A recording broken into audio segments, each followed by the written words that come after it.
पद का ध्यान भी करना पदस्थ ध्यान है, और ये पदस्थ ध्यान भी धर्म ध्यान का अंग है। सुनते हो? हाँ, इसलिए आप मंदिर बनवाते हैं, अपने घरों के दरवाजों पर आप तरह तरह की डिजाइनें बनाते हैं। अगर आप धर्म ध्यान का भाव करना चाहते हैं तो ये बीजाक्षरों को उन मंदिरों पर, अपनी दीवारों पर, जहां आप एंट्री लेते हैं, जहां पर आप निकलते हैं, उन स्थानों पर ऐसे कुछ चीजें होनी चाहिए जो आपको धर्म ध्यान की याद दिलाएं। इसको क्या बोलेंगे? पदस्थ ध्यान कहते हैं। आपके सामने अगर कहीं ओम लिखा हुआ है, अरहम लिखा हुआ है, तो ये बीजाक्षर पदों पर आपका ध्यान जा रहा है। ये ध्यान ही आपके लिए धर्म ध्यान है, पदस्थ धर्म ध्यान है। समझ में आता है? आज लोग नए नए मंदिर बनवाते हैं। यहां पर भी हमने मंदिर देखा, मंदिरों में तरह तरह की बेल बूटे, फूल फुलवारी, ये सब डिजाइनें बनती हैं और खूब पैसा लगता है, खूब कार्विंग होती है। इसका कोई प्रयोजन नहीं है। कभी जब इन मंदिरों पर आक्रमण होगा, ये मंदिर टूटेंगे, अगर इन मंदिरों का इतिहास देखा जाएगा तो इतिहास में जैनत्व नाम की कोई चीज दिखाई नहीं देगी। इतिहास में जब ये पत्थर के टुकड़े दिखाई देंगे तो उनमें बेल बूटे मिलेंगे, तो उससे कोई जैनत्व नहीं दिखाई देगा। मैं बात उन सब लोगों के लिए कहना चाहता हूं जो नए नए मंदिर बनवाते हैं। मंदिरों में दीवालों पर आप तमाम पत्थर का यूज करते हैं, उस पत्थरों पर आचार्यों की गाथाएं लिखवाएं, आचार्यों के द्वारा लिखे हुए वो संस्कृत और प्राकृत के छंद लिखवाएं, जिनसे आगे चल करके वह जैनत्व की पहचान रहेगी। जो कभी टूटेंगे भी, कोई दूसरा उस पर क्लेम भी करेगा तो भी कम से कम इतना तो कहने में आएगा कि हाँ, ये जैन मंदिर था, भले ही तूने ले लिया। जैसे आज कुतुब मीनार में भी दिखाई देता है। तो ये विचार आप सब लोगों के ज्ञान में होना चाहिए। और आज जब हमने मंदिर का सर्वेक्षण किया तो मुझे लगा कि ये विचार मुझे लोगों को जरूर बताना भी चाहिए कि आप नई नई कोई भी बिल्डिंगें बनवाते हैं, उनमें आप इस तरह के कुछ नहीं है तो कम से कम बीजाक्षरों का ही प्रयोग करें। इन बीजाक्षरों का ही उसमें समावेश करें। तरह तरह के आचार्यों के लिखे हुए प्राचीन जो ग्रंथ हैं, उन ग्रंथों की श्लोक छंद लिखवाएं, जिससे कि उनकी जैनत्व की एक जो ऐतिहासिकता है वो निरंतर बनी रहे।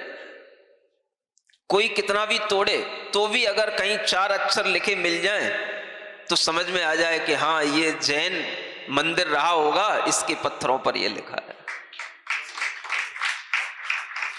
तो हमें इन चीजों पर भी थोड़ा सा ध्यान देना चाहिए, और इसी तरह की बिल्डिंगों में हमें ये सब चीजों का समावेश करना चाहिए ताकि वह जैनत्व की पद्धतियां बनी रहें।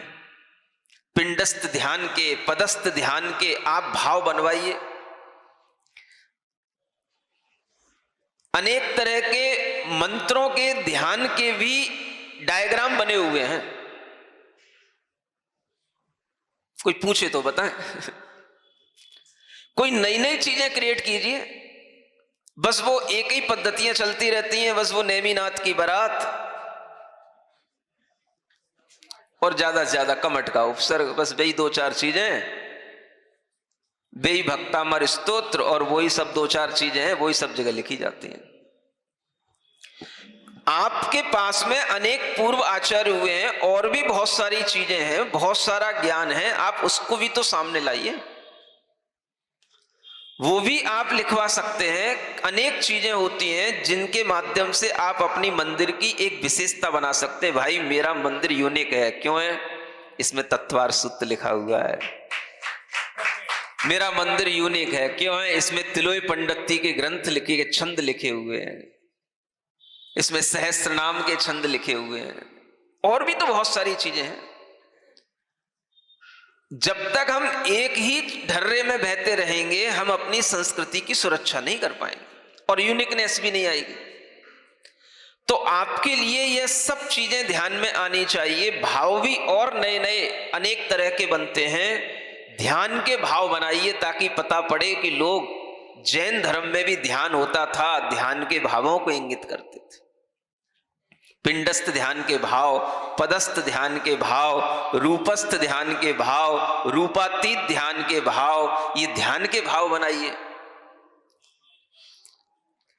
पिंडस्थ ध्यान में भी अनेक तरह की धारणाएं हैं, अग्नि धारणा, वायु धारणा, जल धारणा वगैरह, इन सब के भाव बनाइए। कुछ नई नई चीजें भी बनाया कीजिए। 8 कर्मों के नाम लिखिए, 8 कर्मों के भाव बनाइए। अनेक तरह की ऐसी नई नई चीजें हैं जो अपने दिमाग से क्रिएट करके आपको भी थोड़ा बहुत श्रुत ज्ञान होगा तो आप कर पाएंगे। और ये सब करना चाहिए अगर आप कुछ नया करना चाहते हैं तो। समझ आ रहा है? और हम भी यही चाहते हैं, सब कुछ नया नया होता रहना चाहिए।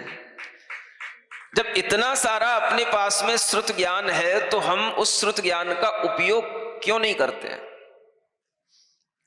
तो यह श्रुत ज्ञान के बिना कभी भी ना तो अपनी आत्मा में सम्यक ज्ञान आ सकता है, ना हम धर्म ध्यान के अधिकारी बन सकते हैं, ना हम शुक्ल ध्यान कर सकते हैं। तो इस श्रुत ज्ञान की महत्ता को समझें। आपके लिए यह जिनवाणी का ज्ञान, शब्द ज्ञान, श्रुत का ज्ञान, शास्त्र का ज्ञान बहुत महत्वपूर्ण है। इसका आप उपयोग करना सीखें और इसी उपयोग के माध्यम से आप अपने धर्म की, संस्कृति की रक्षा भी कर सकते हैं।